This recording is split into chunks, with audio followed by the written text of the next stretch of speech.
When it comes right down to it, there's only two types of chords. Minor chords and chords you don't play unless you had a normal childhood. Now the cool thing about minor chords is there's a special way that we can play them that will level up your guitar playing, or at least how you see your own guitar playing instantly, okay? So before we get to like the minor chord hack, we have to know the chords in a key, including those well-adjusted childhood chords, all right? So we're gonna do this in the key of C. Start out, we're gonna move it all over the neck. You're gonna learn a lot in this lesson, so pay attention.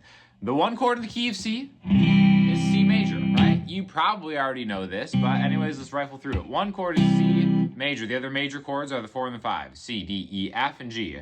C, F, G. However you wanna play them. The three minor chords in any key are on the 2, 3, and the 6 degrees. So C, D, E, F, G, A, okay? So D minor, E minor, A minor. Okay, that fifth one is half diminished, back to C. Now, the trick here is we can make different voicings of these chords, or actually make different chords using extended chords, right? The tricky thing about the major ones is you never know if it's going to be major 7 or dominant 7. I mean, you do know if you know how music theory works, but you can't just take a rule of thumb and be like, all right, any major chord, any of these chords can now become dominant 7 major chords. C. Unless you're a blues player, then you can do that. Or maybe any of these can be major 7 chords.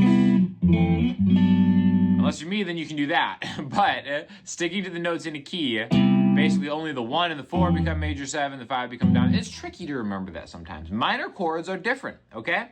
Any minor chords you can turn into a much easier to play minor 7 chord. That's not the trick here. There's going to be one even better chord that we're going to do in a second here, but anytime you see a minor chord, right? Especially a lot of people are afraid of B minor when they're first starting out, right? Because it's kind of like this pseudo bar chord if you get the high E string. It can be a difficult chord to play. But if we just do this instead, you can move this as a shape all over. So this is it, guys. This right here is going to change your playing forever by playing every minor chord as a minor 11 chord, okay? So in the key of C, remember we said that D minor, A minor, and E minor were our chords. It doesn't matter which degree we're on, which key. Anytime you see a minor chord, let's just take A for instance, you can take the root note here and then flesh out the rest of the chord like this, all right?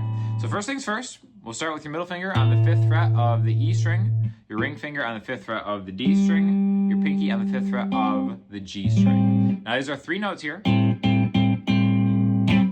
thus making an A minor 7 chord. We're actually implying one of the notes. We're implying the 5th here.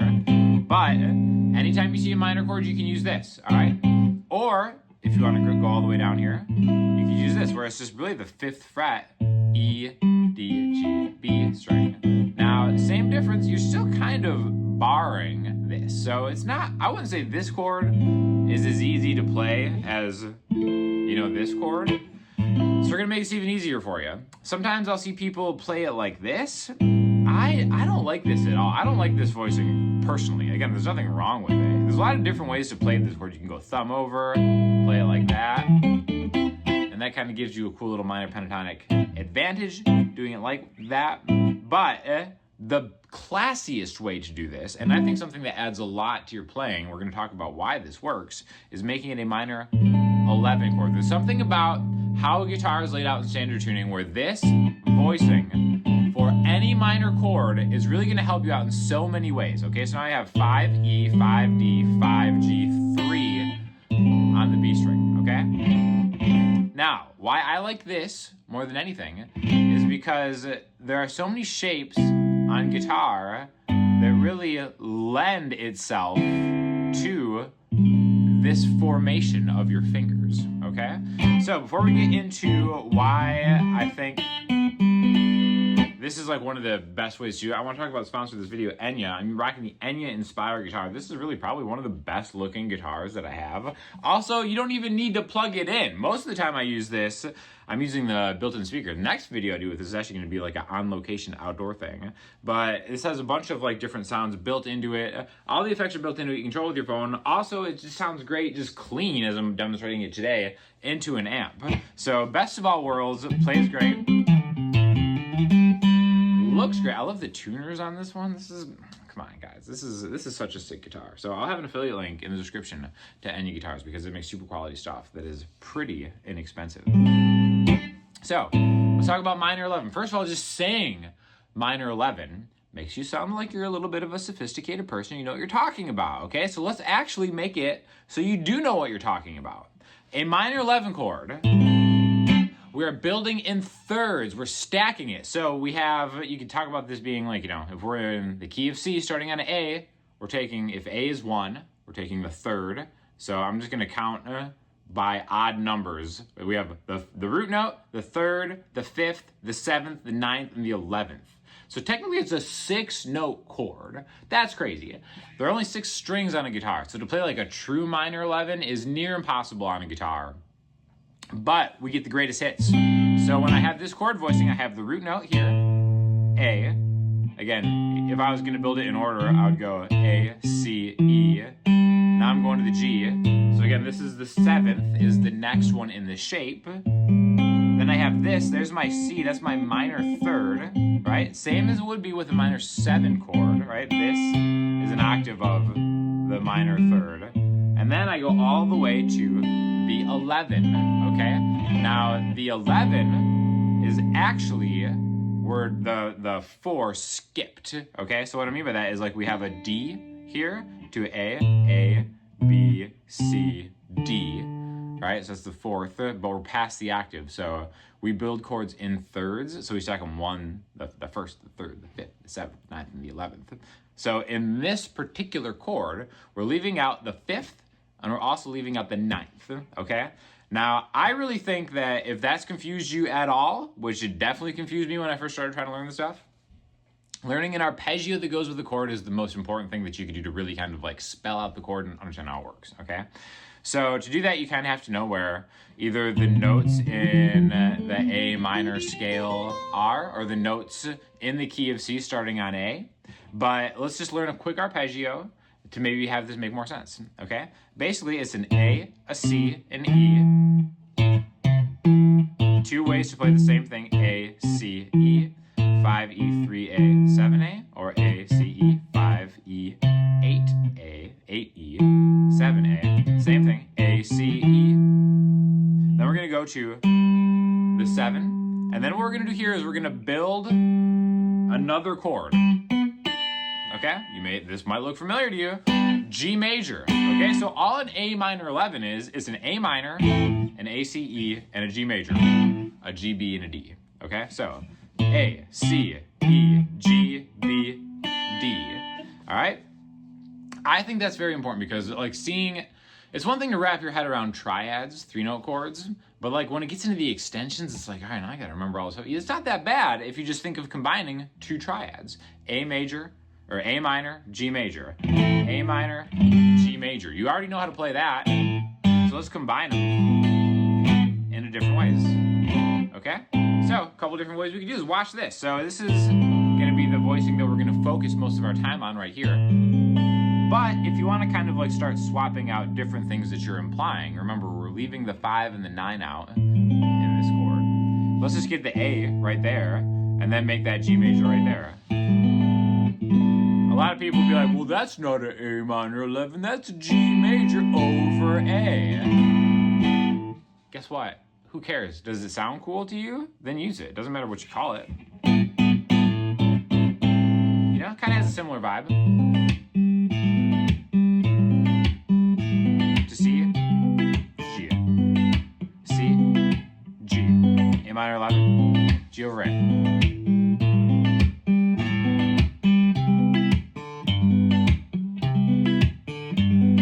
This is such a cool, this guitar is so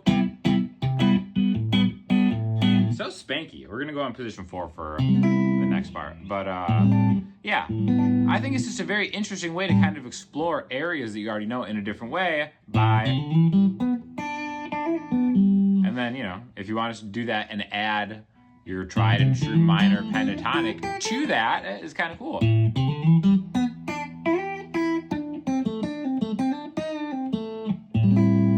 Okay?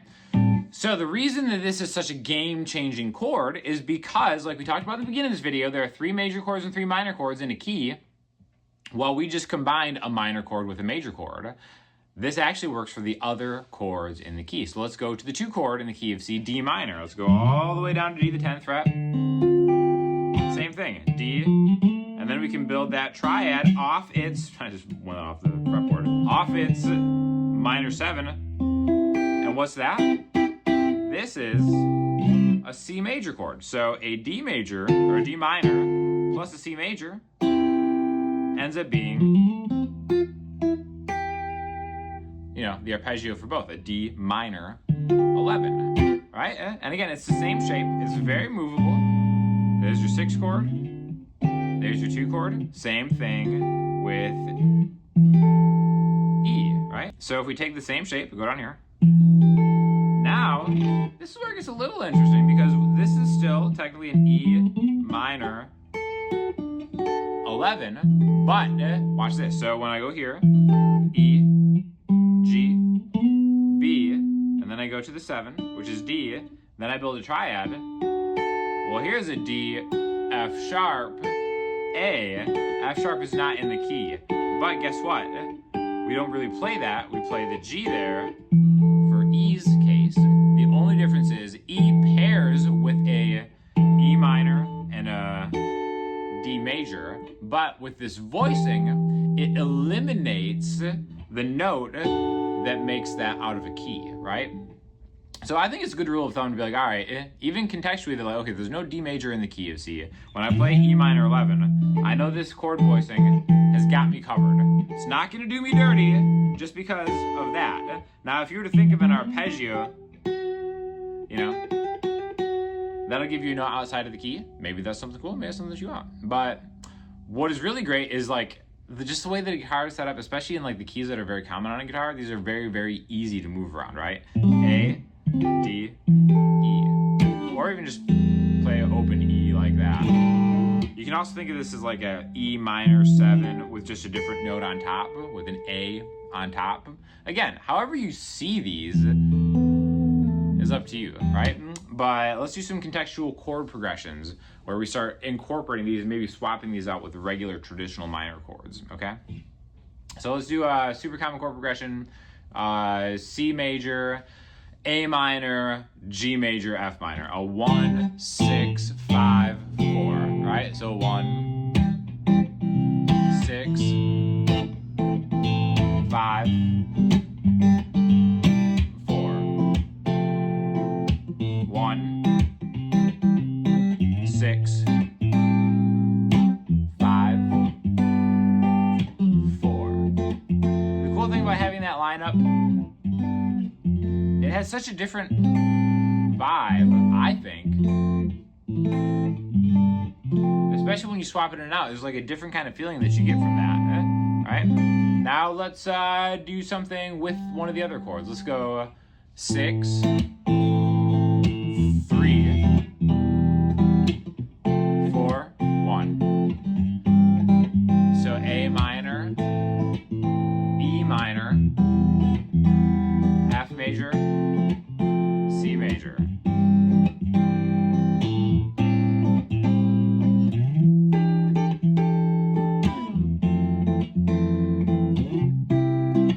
And you see how I'm like, the form of my hand isn't reforming so much, even playing bar chords. There's something about having this shape be able to go to this shape fluidly that is a much easier way to transition between some of the major and minor chords. I personally think it's like a lot easier than maybe going like D minor to F major and different chord voicings and stuff like this. No matter what key you're in, anytime you see a minor chord, you can use a minor 11 chord. It has really changed my life. Like it's become such a signature staple of like how I play live. Especially on like live acoustic gigs, which is like the majority of my performing, it's just easier on your hands over time, right? Like anytime you be like, oh, C sharp minor, you know, you get to maybe like this or like a bar chord or something like that. It's so much easier just to grab this. You don't have to put as much pressure on. There's no barring. It's so much easier to put down. You know, depending on how your action is, the action on this is really awesome. That's the cool thing about some of these carbon fiber composite guitars is like the action is always perfect on it, just because it's so like just machine made. But yeah, like to give it up to Enya, right?